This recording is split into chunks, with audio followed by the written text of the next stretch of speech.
안녕하십니까. 부산의 소리 초대석 이번 시간에는 사단법인 한국장기기증협회 강지영 회장님 모시고 말씀 나눠보도록 하겠습니다. 회장님 안녕하십니까. 안녕하십니까. 네, 회장님 본인 소개 간단하게 좀 부탁드리겠습니다. 예, 저는 사단법인 한국장기기증협회 회장으로 있는 강지영입니다. 반갑습니다. 회장님 그 장기 기증 운동을 처음 시작하게 된 뭐 계기가 있는지 좀 궁금합니다. 예, 장기기증 운동을 시작한 거는 1991년 우리 고장 부산에서 고 장기려 박사님하고 우리 부산 지역의 의료계, 종교계, 학계, 독재계 등 이런 각계각층에 33명이 모여서 이 생명나눔 운동인 장기기증을 의미 있게 한번 시작하자 해서 시작했습니다. 네, 그 장기 기증이라고 하면 좀 어렵고 낯설게 느끼는 분도 계시는데 장기 기증이란 좀 쉽게 말해서 어떤 의미 있는지 한번 궁금합니다.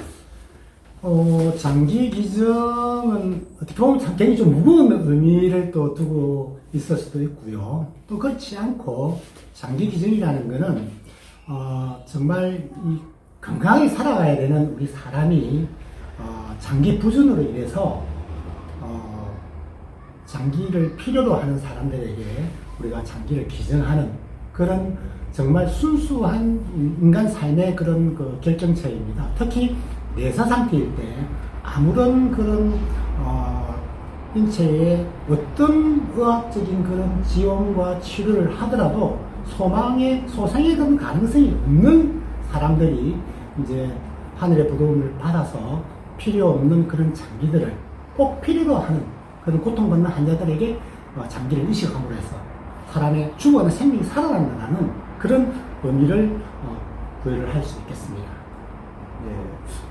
그래서 그 지금까지 많은 분들이 생명을 나누셨다고 들었습니다. 네.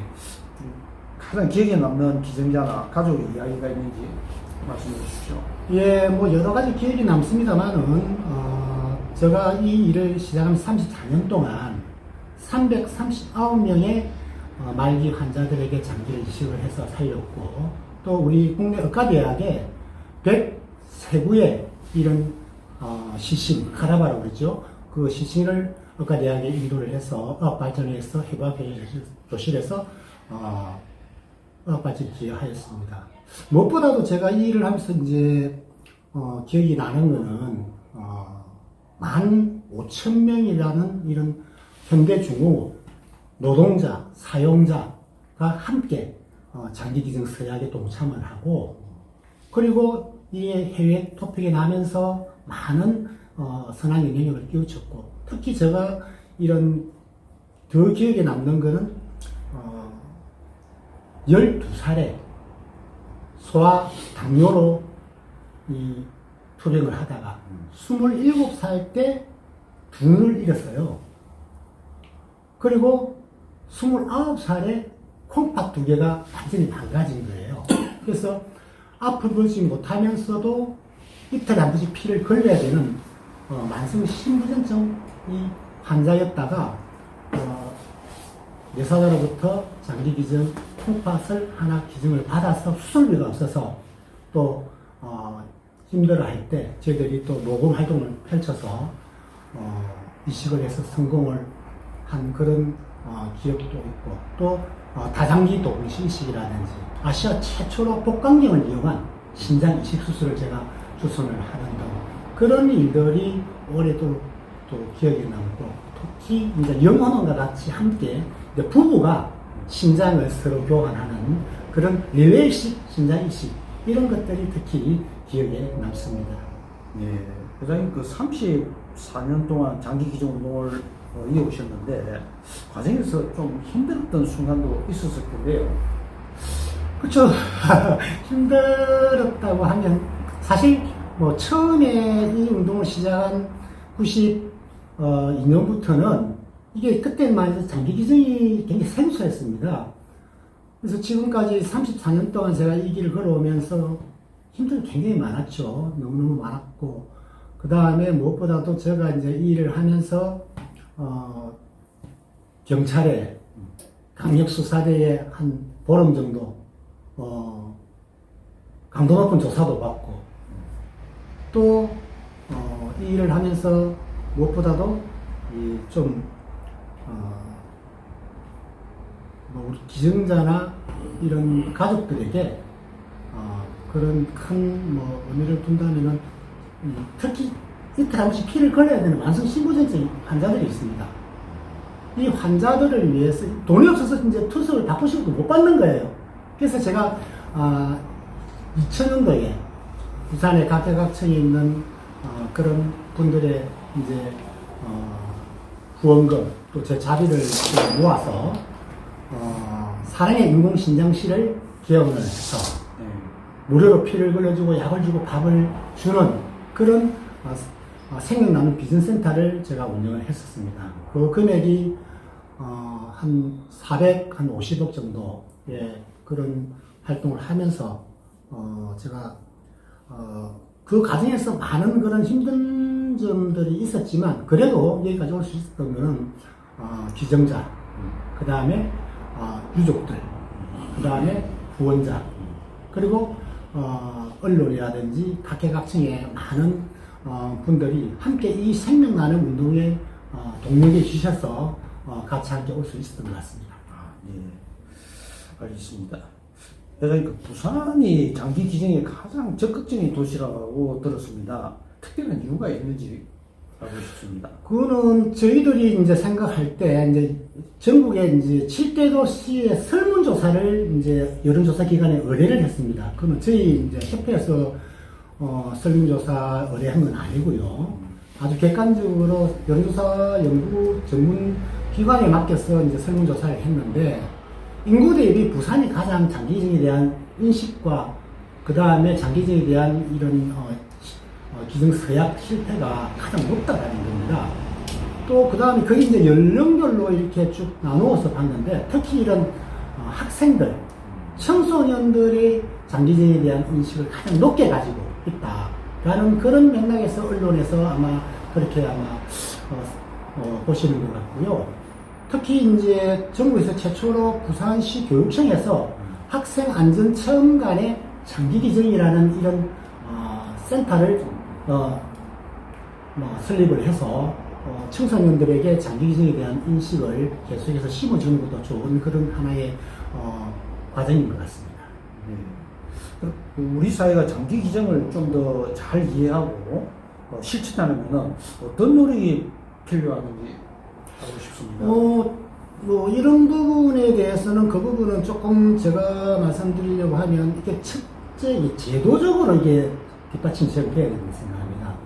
무엇보다도 이제 국회에서 이제 이런 장기기증이 활성화될 수 있는 그런 제도적인 장치를 마련해야 되는데, 이태리나 유럽, 벨기에나 룩셈부르크 같은 이런 장기기증에 대한 선진국에서는 이미 영국이라든지 이런 나라에서는 장기기증에 대한 그런 교육 프로그램을 정식으로 교과서에 등재를 해서 학생들의 청소년들에게 장기기증에 대한 인식을 또 심어주고 있고, 또 제도로서는 옵트 아웃 제도라 해가지고 내가 살아있을 때, 내사 상태일 때 장기기증을 하지 않겠다라고 하는 그런 특별한 선언이 없으면 하늘의 부름을 받았을 때 나는 장기를 기증하겠다라는 그런 제도를, 옵트 아웃 제도를 유럽처럼 저희들이 또 해야 될 필요도 있고요.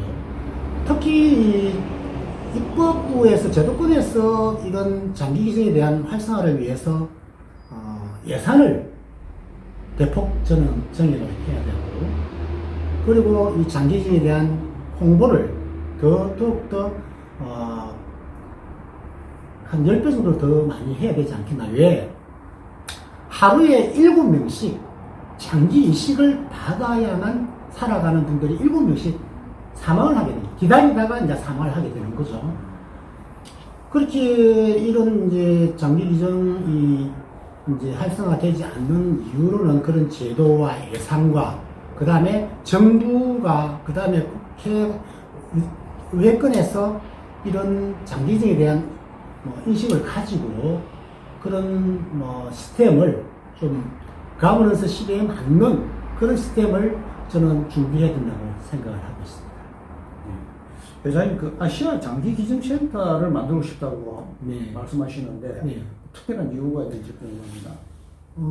미국은 유로스나 또 유럽은 뭐 ET라는 그런 장기 조직 기구가 범정부와 범국가적으로 이 연합해서 형성되어 있습니다. 왜 아시아에는 그런 게 없는데 우리나라 이 의료 이식 테크닉이 세계 최고의 테크닉을 가지고 있습니다. 그러면 우리 나라의 의료의 이런 이식 테크닉, 장기 이식에 대한 테크닉 세계 최고로 달려가고 있는데 중국은 어마어마한 그런 장기 공여인력이 있습니다. 그리고 일본과 함께 지금 저희들이 이제 일본과 함께 계속해서 장기 기증 학술 이제 심포지엄을 계속 가지고 있는데요. 그러니까 우리 부산이 대한민국의 부산이 주축이 돼서 중국, 일본, 싱가포르 이 동아시아권에서 이 장기 기증에 우리 부산이 허브 역할을 할 수 있는 그런 도시로 좀 케어할 필요가 있다. 저는 그렇게 생각을 합니다. 네, 알겠습니다. 그래서 그 장기 기증을 아직 망설이고 계신 분들도 많이 있을 텐데요. 그런 분들께 하고 싶은 말씀 있으십니까? 예. 모두에 처음에 말씀드렸지만 장기 기증하면 많은 분들이 참 좋은 일이지 하면서도 내가 하기에는 선뜻 동의가 쉽지는 않습니다. 그러나 우리가 사람이 이제 태어나서 열심히 살다가 하늘의 부름을 받고 난 이후에는 정말 이틀에 한 번씩 혈액투석기에 매달려서 삶을 연장해가는 또 말기 부전으로 인해서 하루하루 삶의 수명을 다해가는 나도 언젠가는 장기 이식을 받고 싶다라는 그런 희망의 끈을 가지고 살아가는 우리 환자분들이 너무 많습니다. 그러면 정말 이분들에게 우리가 건강한 사람들이 내가 열심히 살다가 내가 하늘을 부름을 받고 난 이후에는 필요로 하는 분들에게 우리가 장기를 기증을, 각막을 기증을 하고 또 장기를 기증을 하고 한다면은 정말 아름다운 사회가 되지 않을까 생각을 하고요. 한 가지 예를 들어서 이런 실제적으로 부산 시장님께서 직접 말씀하신 내용인데 그 시장님의 가장 가까운 친구, 지인 중에 한 분이 아들이 원치 않는 사고로 이 뇌사 상태에 빠진 거예요. 의학적으로 사망의 선고를 받고 나니까 그 가족들이 받는 충격과 모든 것들은 이루 말할 수 없었어요. 말할 수 없는데 뇌사 상태일 때 장기를 기증하고 나니까 그 부모가 시장님에게 하시는 말씀이 너무너무 장기 기증을 잘했다고. 왜? 우리 아들의 각막이 문이 살아서 움직이고 심장이 어느 누군가에게 이식이 되어서 뛰고 있고 콩팥이 간이 어느 누군가에게 이식이 되어져서 건강하게 살아있다는 그 자체만으로 자기 아들이 이미 하늘의 부름을 받았지만 그래도 나머지 장기들이 9명에게 이식이 되어서 살아있다는 그 자체만으로도 너무너무 감사하다라는 그런 얘기를 들었대요. 저는 이제 그거를 지영에게 전해 들으면서 이런 장기 기증이라는 것이 정말 아무나 할 수 없지만 그러나 누구나 할 수 있는 그런 것이 장기 기증이다. 그래서 장기 기증은 이 신의 정신이고 장기 기증은 생명 나눔이고 장기 기증은 내가 꼭 해야 하는 그런 가장 보편적인 일이다. 저는 그렇게 말씀드리고 싶습니다.